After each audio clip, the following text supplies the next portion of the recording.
Here's a short video on how to manipulate the spreadsheets for the assignment to troposphere and stratospheric layer calculators. I'm on Connect. I've got the assignment 2 folder open, and if I click on the link, it sends me to the tropospheric layer calculator, which you can see here.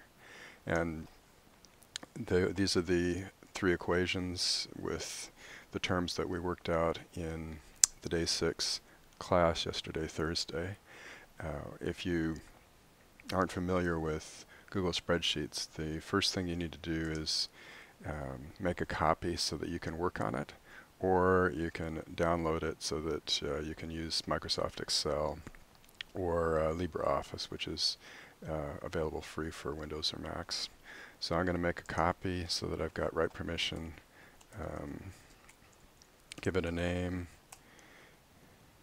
and so now with that copy I can manipulate the cells.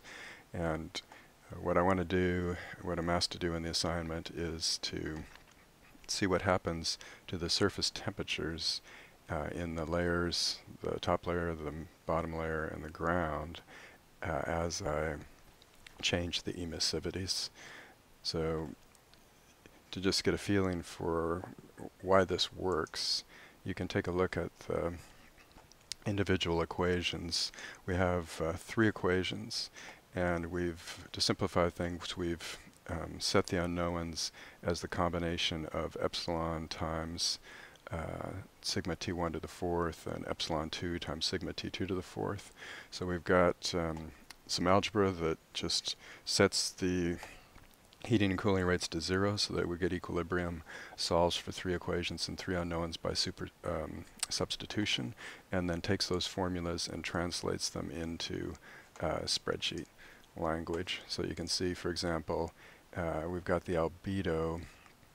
If we look at this this form here, the shortwave albedo appears as S over 4, 340. That's cell B7. And to see where it's coming into the various budgets, you can just take a look at the ground, and you can see here's cell B7, S over 4, being multiplied by a fixed albedo of 0.3, 1 minus 0.3, to give the 70% of S over 4 that actually comes in and is absorbed at the ground.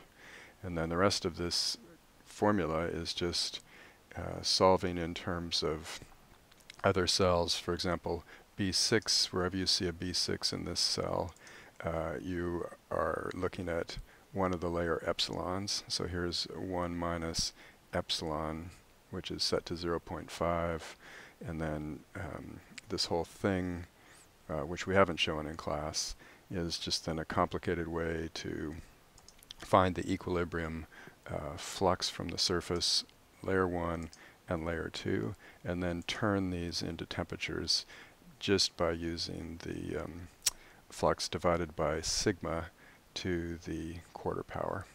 In the case of the ground, the surface is black, so all you need is cell C4, and you take C4 divided by sigma, take the 4th root. In the case of the layers, you have to include the emissivity of the layers. So to get through this assignment, then, go ahead and just substitute different values of the emissivity and see what happens to the temperatures. So hopefully not a lot of work, but if you've got questions, just shoot me an email.